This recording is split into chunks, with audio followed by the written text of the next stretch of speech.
On va continuer donc notre matinée. Je vais donner la parole donc au professeur Julien Daniel Guelfi, qui a supervisé donc les traductions de tous les DSM depuis le DSM 3 et qui a été donc voilà, qui va rebondir sur ce que disait Patrick Landman. Voilà. Merci.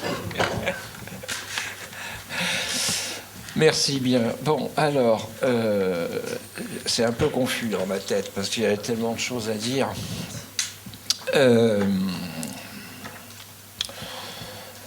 On est là pour parler d'abord du travail de Steve Demazeux, son livre, et puis qui était précédé par une thèse de 3e cycle remarquable que j'avais lue en 2011. Avant d'ailleurs que le jury se réunisse, qui faisait 668 pages, si mes souvenirs sont exacts, enfin à peu près. Et une thèse vraiment remarquable parce que, alors, il n'y avait absolument jamais eu l'équivalent écrit en français. Qu'aucun psychiatre français n'avait une connaissance aussi fine et détaillée de l'ensemble de l'évolution de la psychiatrie américaine de cette époque, avant le DSM-3.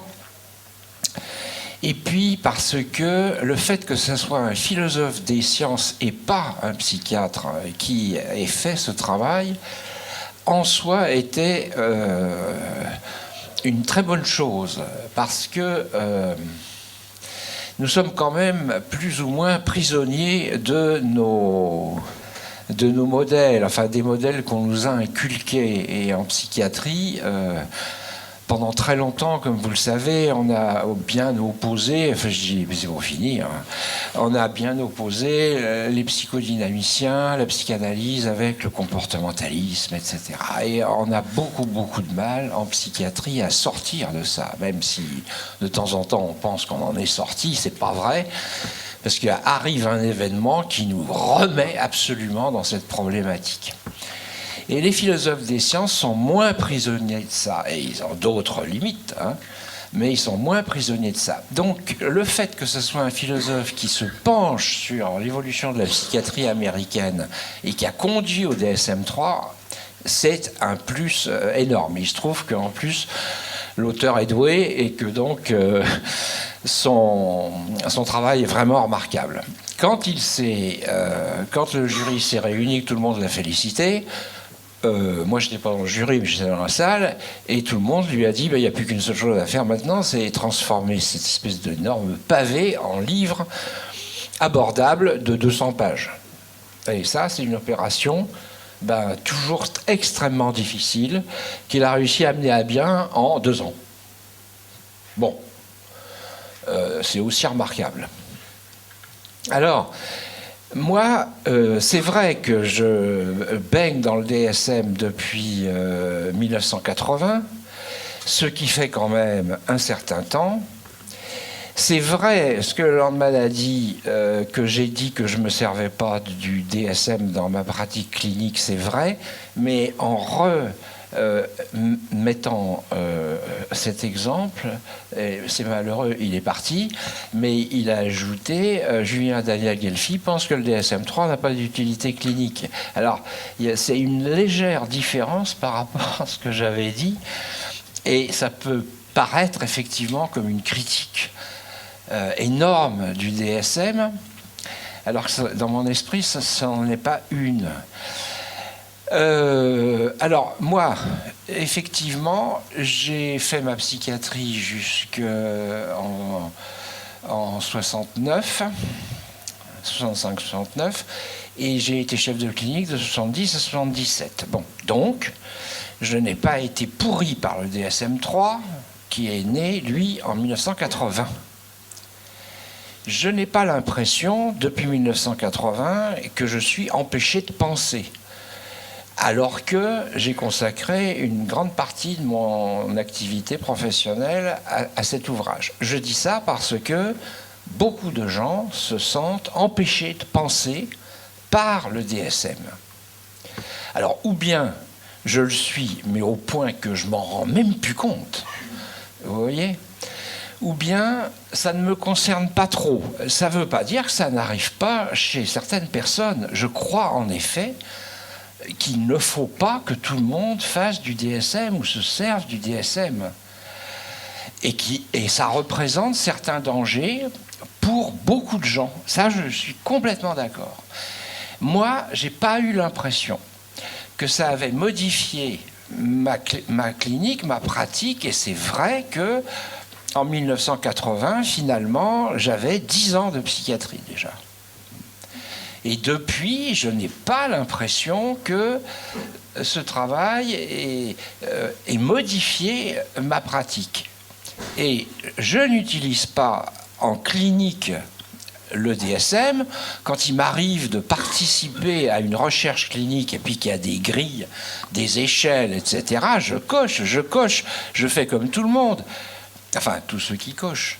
Mais j'ai pas l'impression que ma pensée est enfermée dans les cases que je remplis, voyez-vous.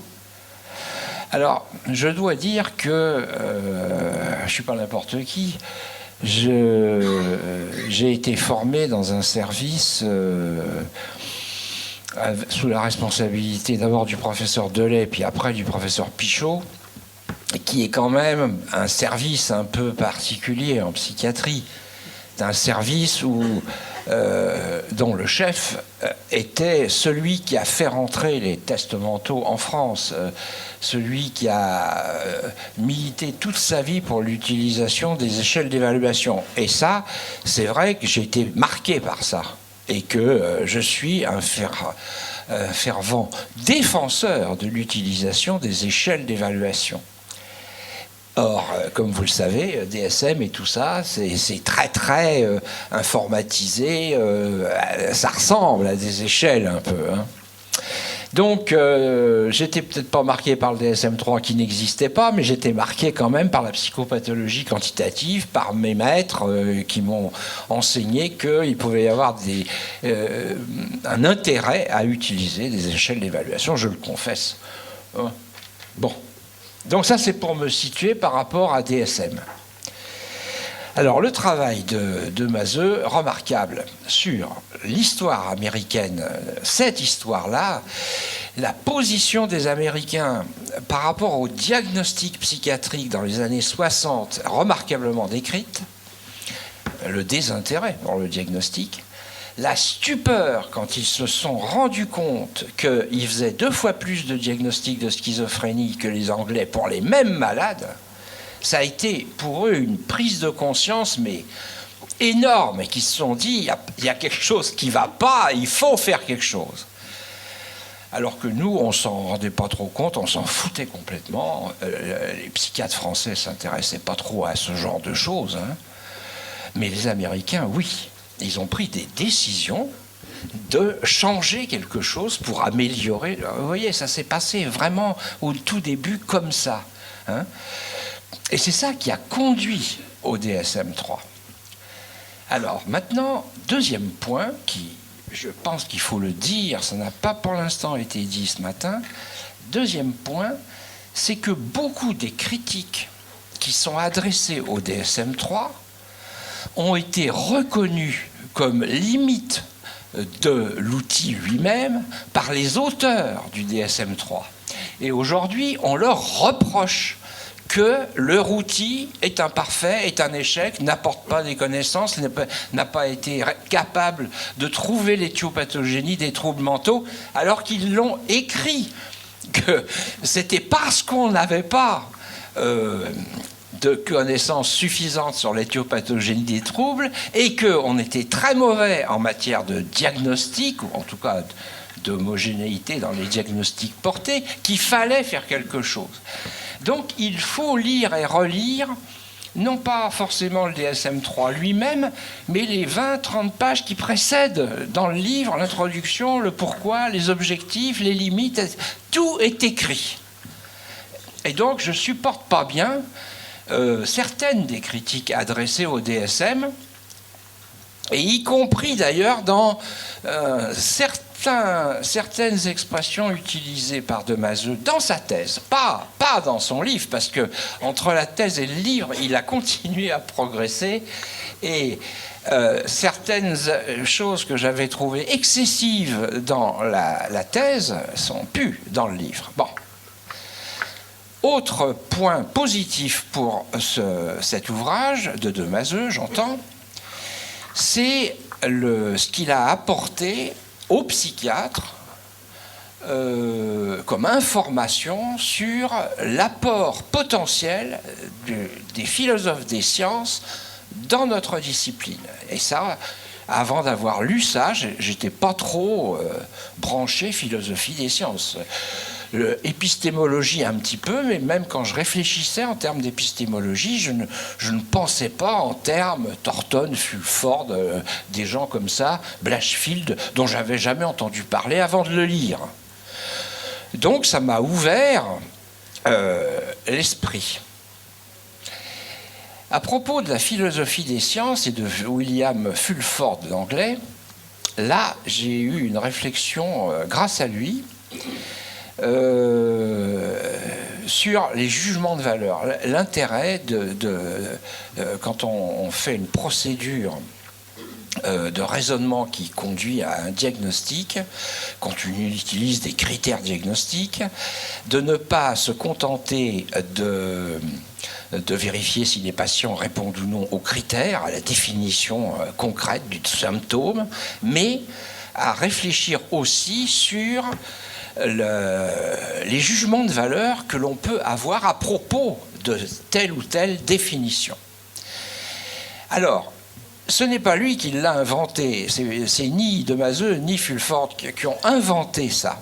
Et en fait, on savait que ça existait, et moi-même je savais que ça existait, mais d'abord j'utilisais pas ce mot-là, jugement de valeur, et ensuite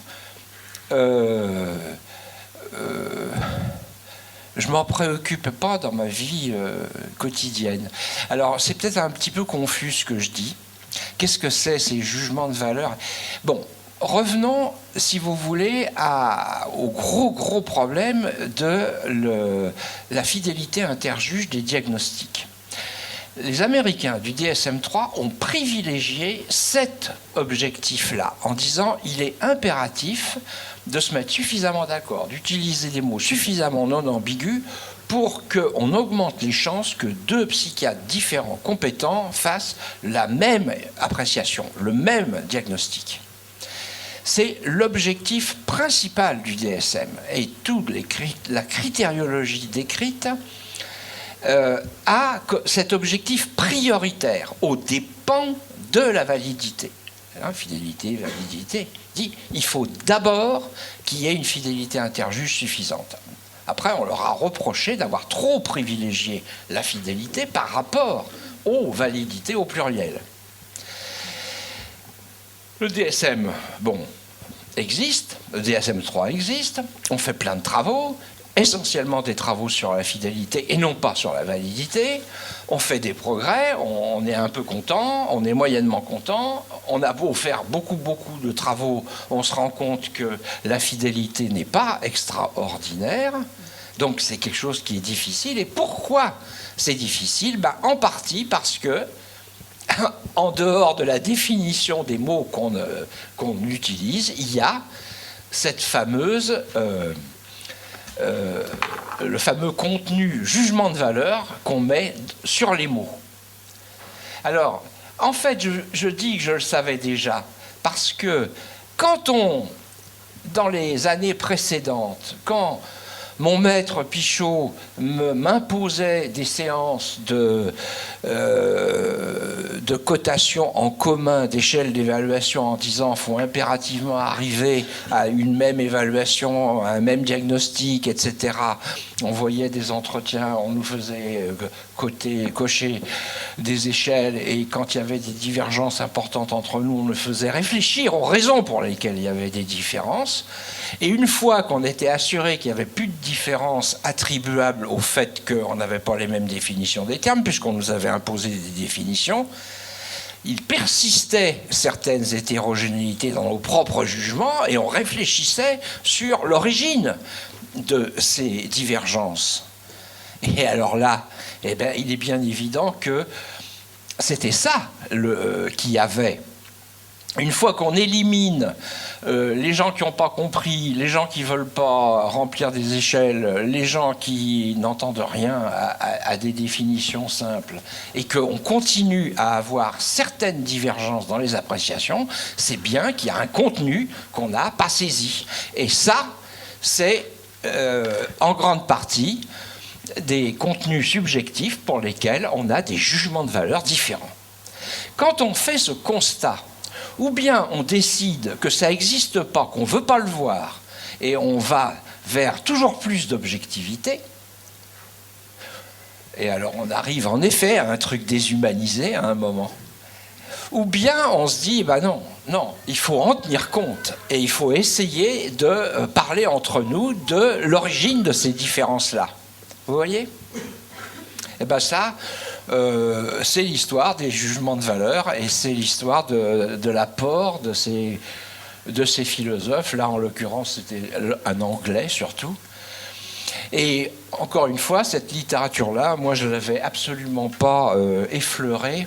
Mais je savais ce que ça couvrait puisque j'avais cette expérience de discussion à n'en plus finir sur nos appréciations subjectives un peu différentes. Voilà. Alors, DSM-3, d'accord. DSM-4, progrès, un peu de progrès. DSM-5, je voudrais faire maintenant un petit commentaire sur ce qui manque dans l'ouvrage de De Mazeux. Il a un peu sabré tout ce qui s'est passé entre 2002 et 2012 et il a fait la préparation du DSM-5 en une seule page. Alors évidemment, son livre, il est déjà 248 pages, je crois, mais la partie DSM-5, qui est donc postérieure à son travail de thèse, il l'a un peu bâclé. Il faut bien le reconnaître, quoi. Alors, non, qu'est-ce qui est... Entre 2002 et 2007, il y a quand même eu des choses extrêmement importantes. Patrick Landman, avant moi, a dit quelque chose d'extrêmement important. Il a dit on attendait beaucoup de progrès en matière de marqueurs biologiques et on a été déçus.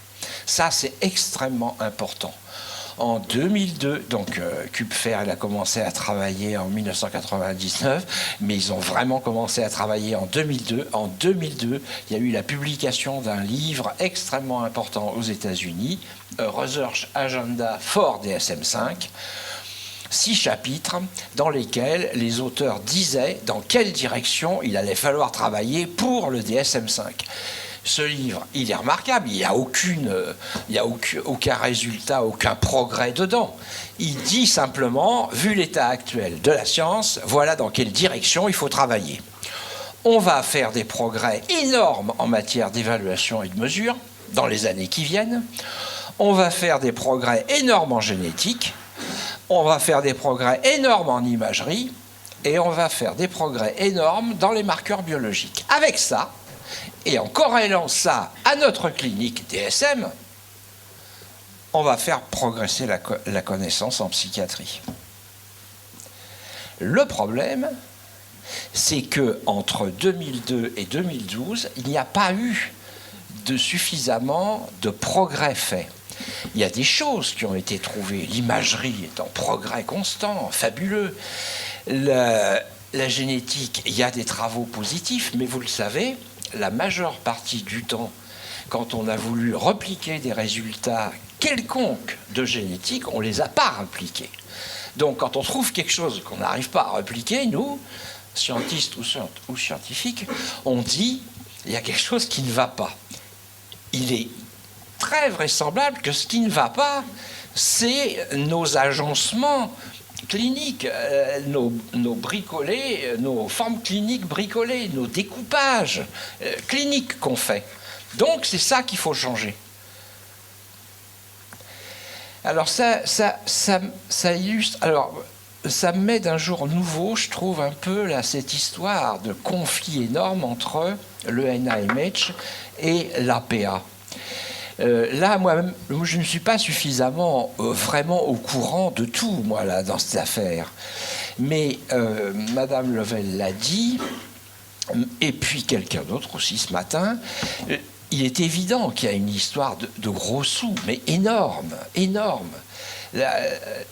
C'est des sommes fabuleuses qui sont dépensées, des crédits énormes qui ont été 25, je sais pas quoi, millions de dollars pour assurer toutes les recherches cliniques qui ont été faites préparatoires au DSM-5. Vous voyez? Et puis au bout du compte, on vous dit, ben non, ça marche pas, il n'y a aucun progrès, on sait rien. Les gens qui donnent l'argent, ils trouvent quand même que c'est un peu abusif, quoi. Et puis alors, la recherche américaine, elle est subventionnée, c'est le NIMH qui touche l'argent. Alors, pourquoi? Pour aboutir à quoi? À des psychiatres qui vous disent le modèle est dépassé, faites autre chose? Alors, une partie du fameux conflit entre APA et NIMH est liée à ça. Est lié au fait qu'en fait, les progrès de la science sont insuffisants et que l'argent, on le dépense, largue à manu. Alors cette dimension-là, encore une fois, je suis conscient que je ne sais pas tout, loin de là, mais je suis sûr que c'est extrêmement important et qu'on n'en parle pas beaucoup, ça. Alors là, les RDoC, oui, on comprend bien le mouvement, parce que la clinique de base, c'est pas ça qui va nous permettre d'avancer dans l'éthiopathogénie des troubles mentaux. Il faut confronter la clinique de base à quelque chose, à des modèles, à des paradigmes. Alors, on est à la recherche d'un nouveau paradigme. Quel est le meilleur paradigme à tester? Et là, on en manque. Clairement, on en manque. Le dernier que j'ai vu, et c'était tiré d'un des programmes de RDoC, c'était... Il faut travailler sur la circuiterie neuronale. Il y a des circuits neuronaux, il y a des voies neuroanatomiques de l'affectivité positive, de l'affectivité négative, des modalités de réaction au stress, du fonctionnement cognitif. Eh bien, c'est ça qu'il faut essayer de mettre en relation avec la souffrance des gens. C'est ces circuits neuronaux. Vous voyez, il y a quelque chose d'un peu intéressant, a priori, de stimulant là-dedans. Mais c'est une hypothèse de travail qu'on lance comme ça. On a des pistes en neuroanatomie, mais on se dit aussi, ah là là, on ne va pas retomber dans le truc, dans la tentation de l'approche... localisationniste en matière il y a un danger énorme. Bref, ce nouveau paradigme expérimental, c'est une piste qui est lancée comme ça, mais on ne sait absolument pas si ça va donner quelque chose. On n'a pas grand-chose d'autre à se mettre sous la main aujourd'hui. Alors moi, je crois que l'échec du DSM-5, il y a tout ça un peu dans... il y a tout ça un peu. Bon. Il y a autre chose, il n'y a pas que ça, il y a autre chose. C'est Allen Frances. Là, c'est intéressant, la position d'Allen Frances, qui donc est le responsable du DSM-4 et qui, depuis 1 an et demi, 2 ans, parcourt le monde en disant du mal de son successeur. On a l'habitude en médecine. Bon, non, bon, on peut sourire, mais il n'y a pas que ça. Au-delà de ça... Parce qu'Allen Frances, par ailleurs, est un monsieur qui a de grandes qualités. Il avait bien dirigé son truc, le DSM-4. Il y a eu beaucoup d'avis favorables à propos de la façon dont il avait conduit les travaux, etc. Monsieur Kupfer est un homme charmant. Donc il n'est certainement pas responsable de tous les maux dont on l'accuse. Alors, comment ça se fait que ça a tourné comme ça et qu'il s'est mis de plus en plus à dire du mal de David Kupfer. Alors, on l'a entendu, moi je l'ai vu il y a quelques mois à Paris, je l'ai lu, j'ai regardé sur Internet parce qu'il écrit énormément. Et alors, dans ce qu'il dit, il y a des choses qui sont justes Et puis, il y a des choses qui sont vraiment des trucs, pas de gala, mais pas loin, quoi. Dans le mal qu'il dit sur le DSM, vous voyez, dans le risque d'augmentation du nombre des diagnostics, etc. Et il est parti, donc, ce monsieur, qui encore une fois, sur le plan scientifique, est sérieux, il est parti dans une espèce de guerre contre la médicalisation à outrance, le nombre des diagnostics qui font qu'on va tous être qualifiés de fous et que l'industrie pharmaceutique va du coup tout prescrire plein les médicaments. Et il a pris cette guerre-là, cette option-là. Plein de gens se sont évidemment engouffrés là-dedans. Malheureusement, les deux exemples qu'il développe et qu'il donne sont inexacts. Je l'ai entendu sur Binge Eating Disorder. Il dit « Ah ben maintenant, alors, quand je vais manger trop, 12 fois sur 3 mois, trop, parce que je suis gourmand, je vais avoir un diagnostic psychiatrique. » Et ça, c'est malhonnête de dire ça. Parce que je les ai lus, moi, les critères de Binge Eating Disorder. C'est pas du tout manger trop 12 fois en 3 mois.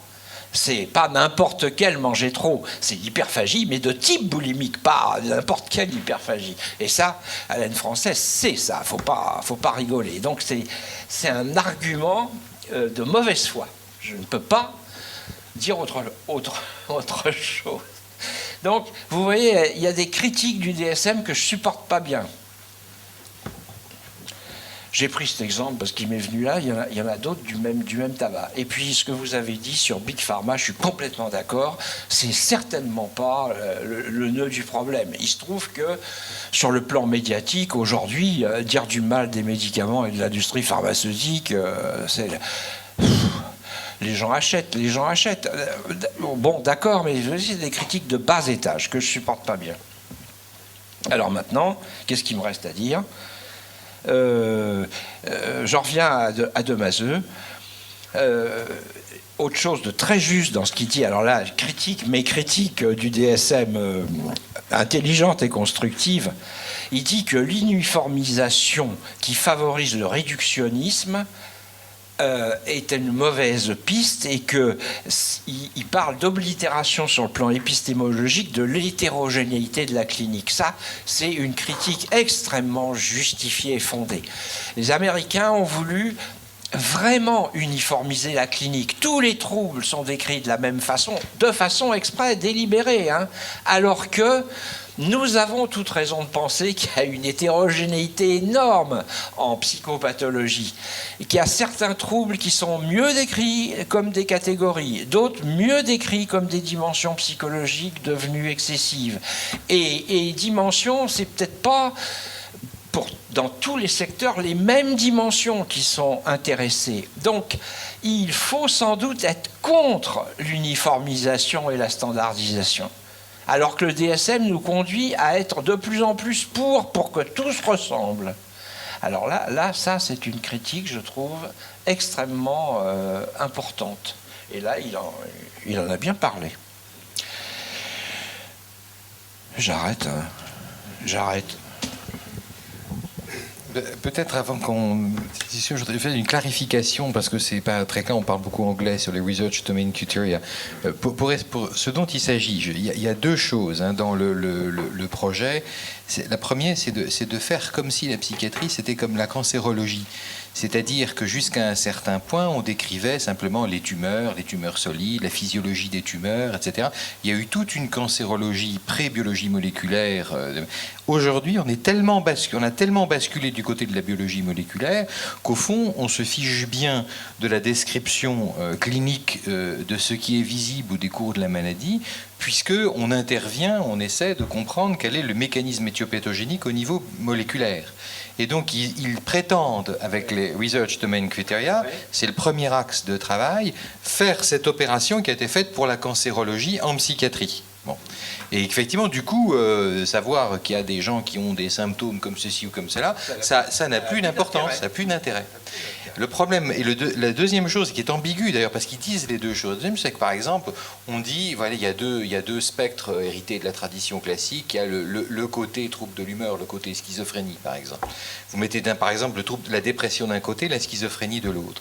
Ce que dit Insel, c'est que ce pourquoi on va payer, alors il y a eu beaucoup de rétropédalage la semaine dernière, parce qu'il dit, si on ferme tous les trucs où il y a des catégories du DSM, on ferme tout, quoi. Bon. Donc ils sont venus en... Mais ce qu'ils veulent dire, c'est ceci, c'est que prenez par exemple l'anédonie, l'incapacité à prendre du plaisir. Vous pouvez trouver de l'anédonie aussi bien du côté de la dépression que du côté des symptômes qu'on appelle négatifs de la schizophrénie. Et que donc des choses qui sont d'une certaine manière rangées dans les catégories aux deux extrêmes d'un spectre se trouvent sur le plan de la physiologie, etc., mis en continuité. C'est la même chose avec le ralentissement psychomoteur. On peut interpréter certains phénomènes négatifs de la schizophrénie comme étant des sortes de ralentissement, et puis le figement du faciès ou le ralentissement psychomoteur dans la mélancolie, par exemple, comme étant relevant de ce genre de choses. Et donc, leur idée, ce serait qu'il faudrait il faudrait que ces deux choses inspirent désormais la recherche. Il n'y a aucune espèce de raison de croire que le premier axe, n'est-ce pas, transformer tout ça en cancérologie de l'esprit avec de la biologie moléculaire, et puis l'axe, trouver des mécanismes neurophysiologiques communs à des maladies qui ont été distribuées à des pôles antagoniques des classifications, ça marche bien ensemble, voyez. Mais de toute manière, ça va produire probablement de nouveaux médicaments. C'est-à-dire qu'il est certain que l'industrie pharmaceutique va essayer de trouver des médicaments dont l'application, on pourra en donner aussi bien aux schizophrènes alors, par exemple, vous pensez à la Ritaline.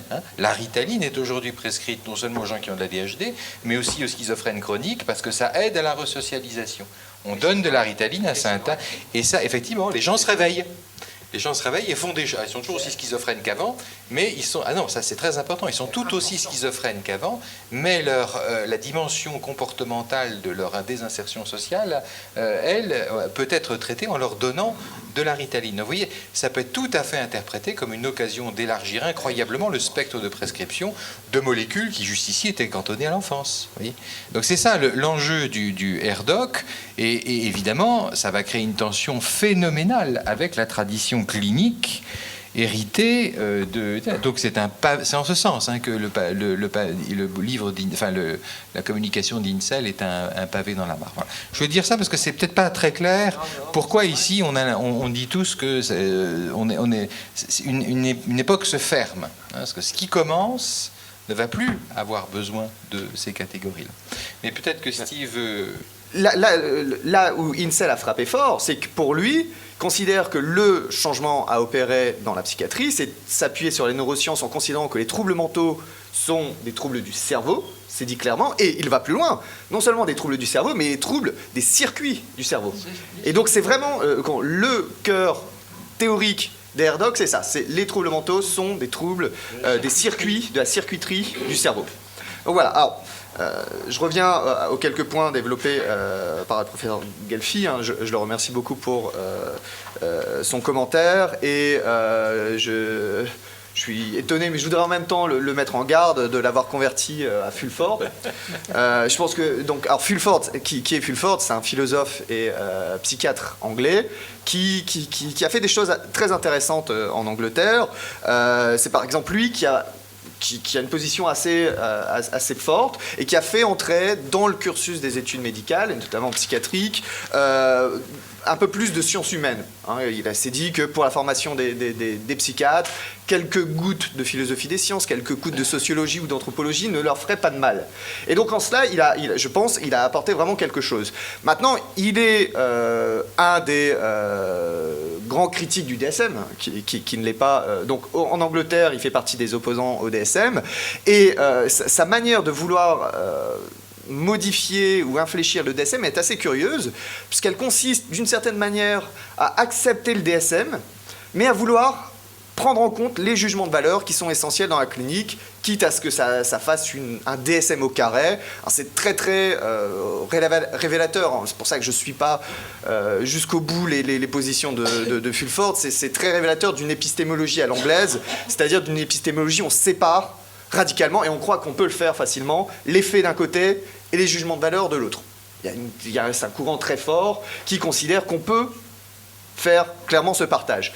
Et Fulford pense qu'on peut faire ce partage, et que du coup, la meilleure chose à faire dans une classification psychiatrique, c'est pas d'essayer de déguiser les jugements de valeur en faisant croire qu'on fait des jugements objectifs, factuels, mais au contraire de les surligner.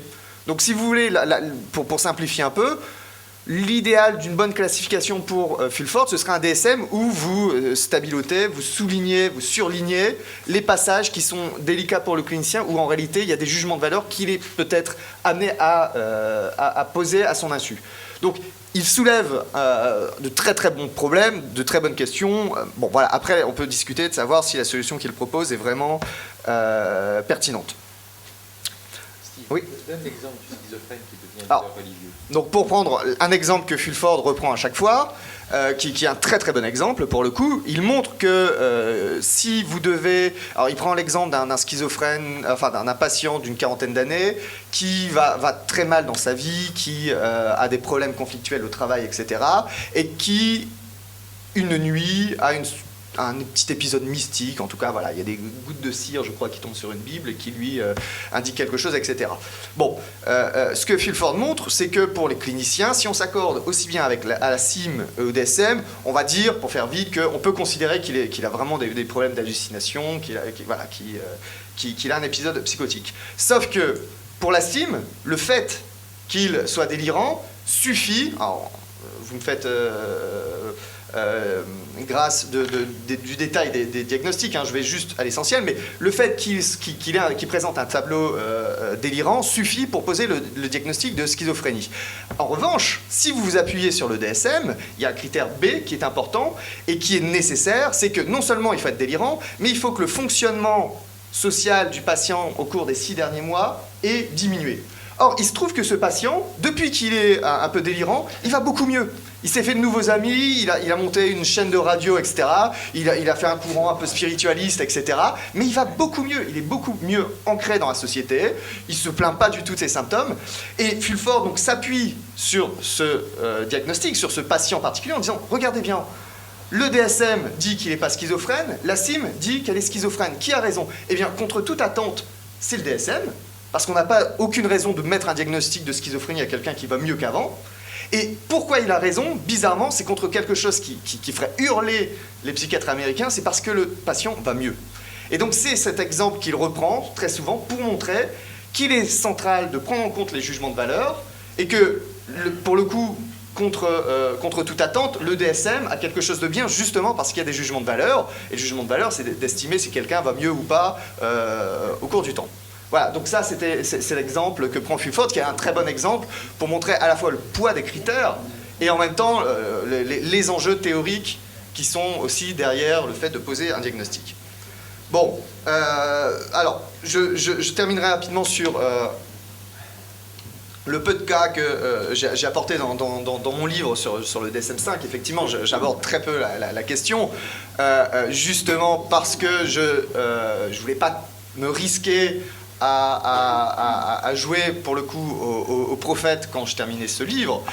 Il faut bien voir, je vous ai dit que je terminais en décembre, et c'est exactement le moment où une décision a surpris tout le monde. C'est la section qui doit être la plus innovante, la section sur les troubles mentaux.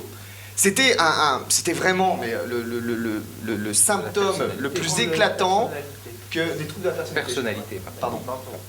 Des troubles de la personnalité. Donc l'axe 2 de la classification devait être rénové de fond en comble. On devait passer de 10 troubles de la personnalité dans le DSM-4 à 5 troubles et mettre en place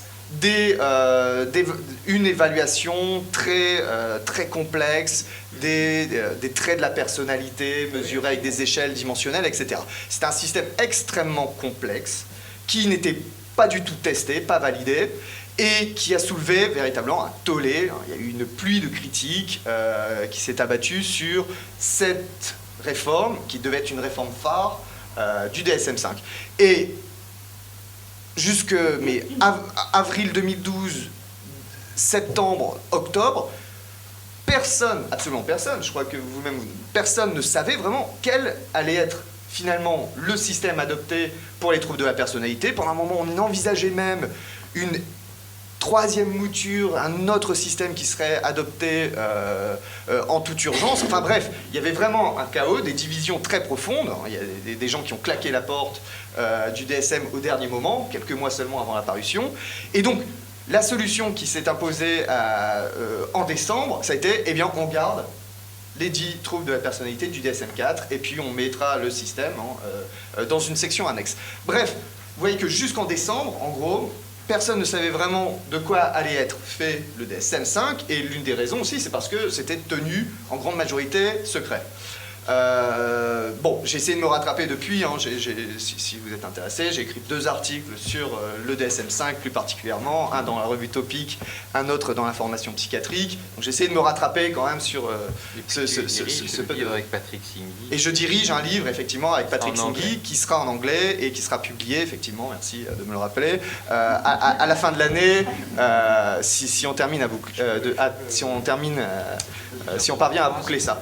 Juste un dernier mot sur les conflits d'argent et de gros sous et d'intérêt de personnes. Allen Frances est vraiment un personnage très curieux.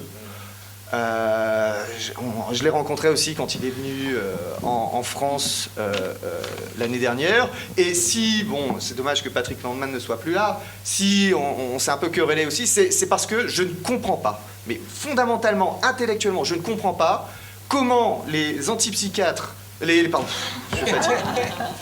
Zoup. Justement, alors, on lui a demandé justement à Allen Frances s'il n'était pas devenu antipsychiatre. Mais je ne comprends pas comment les membres de Stop DSM, je pense qu'il y en a peut-être encore, ils pourront m'apporter une solution, ont été amenés à s'allier avec quelqu'un comme Allen Frances.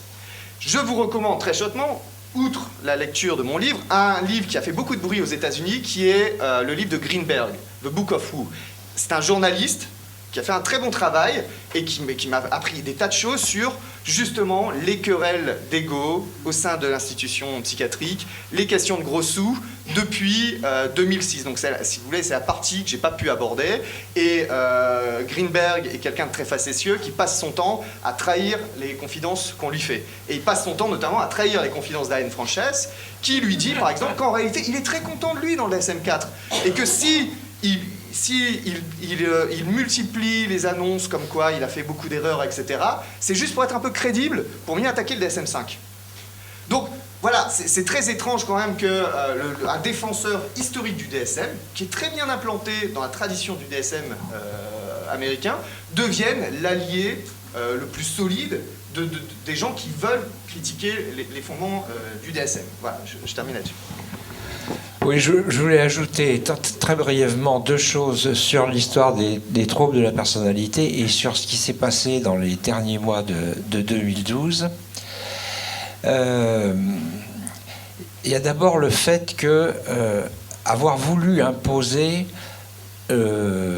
l'histoire des 6 dimensions comme dimension principale, avec un modèle largement inspiré du modèle à 5 facteurs, mais pas exactement complètement le modèle à 5 facteurs. Ceci a soulevé aux États-Unis d'énormes oppositions, parce qu'en fait, on n'a pas une idée, nous, en France, de la violence des conflits entre les psychologues dimensionnalistes. Dans la revue générale qui a été publiée sur les modèles dimensionnels de la personnalité, il y a 18 modèles qui sont considérés comme sérieux, suffisamment bien étudiés dans la littérature, etc. Alors, il a fallu essayer de décider, bon, alors 18 modèles sérieux, quel est celui qu'on choisit pour le manuel ? Et donc là, il y a eu énormément de conflits au sein de la commission qui était chargée, le groupe de travail qui était chargé. Énormément de conflits. Beaucoup de choses ont été dites sur ces conflits. Tout n'a pas été scientifique, loin de là. Il y a des problèmes de copyright, de fric aussi, parce qu'il y a certains systèmes qui sont achetés, qui se vendent, et d'autres pas, vous voyez, qui sont protégés par un copyright, ou d'autres qui se vendent. Et puis, le modèle à 5 facteurs est certainement le modèle qui a été le mieux étudié dans la littérature, mais dans le modèle à 5 facteurs, d'abord, c'est pas très commode à utiliser pour les psychiatres. Les psychologues sont plus à l'aise avec ce type d'évaluation. Et puis, il y avait une dimension qui manquait complètement, c'est la dimension schizotypique. Or, les Américains ont fait d'énormes travaux sur la dimension schizotypique dans les 10, 12, 20 dernières années. Et donc, choisir un modèle dimensionnel dans lequel la dimension schizotypique ne figure pas, c'était impensable. Et donc, la commission, à ce moment-là, a commencé à bricoler un truc où il y avait, non plus 5 dimensions, mais 6, puis après on est revenu à 5 dimensions parce qu'on en a mis une bipolaire, etc. Il y avait une cuisine, et comme dit de Mazeux, ce modèle n'a pas été validé, n'a pas fait l'objet d'études empiriques qui disent, mais oui, voilà les 6 dimensions fondamentales les plus importantes de la personnalité. Et donc, la critique qui a été faite au groupe de travail qui a proposé ça, c'est: vous entrez contre un des principes fondamentaux du DSM qui disait que on ne décidera une modification que quand on aura fait la preuve que ce qu'on apporte comme nouveauté est supérieur à l'existant. Est-ce que vous avez fait la preuve que vos 6 dimensions et 37 facettes cliniques, c'est supérieur à ce qui existe? Pas le début de la preuve, pas un article. Donc non. Et puis l'autre point, c'est la position des psychiatres par rapport à ce fameux problème dit catégorie, diagnostic ou dimension. On est tous depuis des années à dire mais non, les catégories c'est stupide, il faut parler de la personnalité pathologique en termes de dimension. N'empêche que vous interrogez des psychiatres qui sont inscrits dans les 2 sociétés internationales d'études des troubles de la personnalité, ISSPD et puis l'autre là, ça a été fait. Vous interrogez les spécialistes des troubles de la personnalité, vous leur demandez leur avis sur ce qu'ils pensent de telle catégorie. Ça a été fait, ça a été publié dans le Journal of Personality Disorders, une fille qui s'appelle Sweet, c'est un nom composé, Martin Sweet, je crois, et Thomas Vidiger, un des psychologues très compétents en matière de DSM et de 5 facteurs. Résultat de cette enquête, la majorité des psychiatres est pour le maintien des catégories. Donc il y a une espèce de contraste, voyez-vous, entre ce qu'on... Oui, il faut des dimensions, il faut dimensionnaliser, il faut abandonner les catégories, vous demandez aux gens qu'est-ce que vous voulez, on la garde cette catégorie. La majorité a voté clairement pour le maintien des 10 catégories. Donc, vous voyez, pas d'études cliniques d'un côté et de l'autre côté, avis de la profession, majorité, garder les catégories, ben, ils ont gardé les catégories. Peut-être, si ce débat, pour pas qu'il vous paraisse trop étrange, il faut que je vous rappelle quand même qu'aux États-Unis, la personnalité, c'est pas une chose, c'est une chose absolument centrale. Les études des psychologues sont, et notamment la psychométrie de la personnalité, ça occupe pratiquement la moitié du cursus d'un psychologue aux États-Unis. Et notamment, ça va faire transition avec l'exposé de Dominique Vintrebert. Il faut bien se rendre compte que c'est un monde, par exemple, où l'usage du mot self, l'usage du mot soi, est absolument central et c'est toute une anthropologie très particulière du moi ou du sujet dont il n'y a pas de raison de croire qu'elle puisse être transportée pièce et main d'œuvre dans n'importe quelle culture, chez nous, au Japon, etc. Et par exemple, là, puisqu'il va être question justement vous avez clinique du sujet ou des choses de ce genre, je rappelle qu'une des pièces majeures de l'argument du DSM, c'était de dire qu'il n'existe pas de schizophrène ou de paranoïaque. Il existe une personne avec une schizophrénie, une personne avec une paranoïa. et que ça pose quand même un problème très particulier dans une tradition phénoménologique de la psychiatrie. C'est pas des altérations ou des modifications du sujet ou du moi qui sont des altérations schizophréniques. Il y a une position comme ça du self auquel il arrive quelque chose qui est une maladie mentale qui vient de l'extérieur, comme vous pourriez attraper le rhume des foins ou vous casser la jambe. Et ça c'est une représente, même dans l'échange clinique, dans la possibilité d'objectiver des traits, etc. Ça conditionne totalement, dans une passation de test, un entretien clinique, l'examen des résultats des médicaments, ça conditionne l'interaction, le regard, l'enregistrement des résultats, l'usage des mots dont on se sert pour catégoriser les gens. Et c'est pourquoi, vous voyez, on est assez nombreux à penser que c'est une question anthropologique. C'est absolument pas une simple question, je dirais, de regarder des résultats des marqueurs sur une liste. C'est une question anthropologique qui porte sur la relation. Voilà. Et que si on n'a pas à l'arrière-plan, je crois, hein, cette histoire profonde de l'anthropologie américaine, du self, du soi, on n'a aucune idée des passions qui peuvent se déchaîner, ou j'irai encore plus loin, dans le même département de psychologie. Celui qui suit le modèle à 3 facteurs n'adressera jamais la parole à celui qui suit le modèle à 5 facteurs. Il s'agit là de haine fratricide qui s'étale sur 3 générations, dans lequel le fait jamais l'élève qui a fait sa thèse avec un mec qui suit le modèle à 18 facteurs ne trouvera de boulot dans un département de psychologie où on suit le modèle à 5 facteurs. Ce sont des trucs, c'est même pas imaginable. Vous allez vous déménager, vous mettez vos femmes et vos enfants sur un chariot, vous partez vers l'ouest. Donc on ne se représente pas que ce dont il s'agit là, si vous le dissociez du contexte culturel, social, de l'histoire de la psychologie et de l'anthropologie du self aux États-Unis, on n'a aucune. Voilà.